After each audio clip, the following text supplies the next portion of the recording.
माड़ी बसिला बेलगुंठा पुलिस बड़ धरणर चढ़ाऊ विपुल परिमाणर विस्फोरक जबत सहित 2 गिरफ। गंजाम जिला बेलगुंठा थाना पुलिस को एक बड़ धरणर सफलता मिली।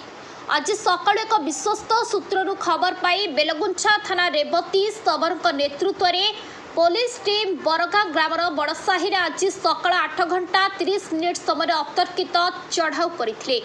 सेठारे पुलिस विपुल परिमाणर बेआईन विस्फोरक सामग्री जबत करने सहित 2 जन अभियुक्त को काबू करिबारे सफल होइछि। गिरफ अभियुक्त द्वय हेले सेही ग्रामर कांग्रेस जेनाकर 2 पुआ शंकर जेना जहां बयस प्राय 38 वर्ष और सागर जेना जहां बयस प्राय 28 वर्ष। पुलिस सूत्रु मिलिथिबा सूचना अनुसार अभियुक्त माने कोनोसी बड़ धरणर बेआईन कार्य किंबा अन्य कौनसी कार्य विस्फोरक गुड़ी को महजूद रखा संदेह करा जाउछि।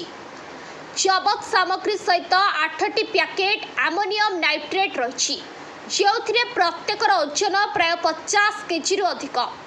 एसहित 599टी आइडियल पावर 90 जेलाटिन स्ट्रिक 15टी कॉइल ब्लास्टिंग तार 11टी कॉइल डीएफए तार रही।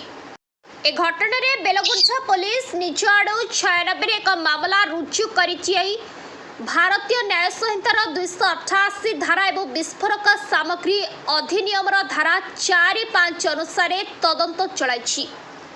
आज अपराह्न अभियुक्त को भंजनगर एसडीजेएम कोर्ट को चालान करा जायछि।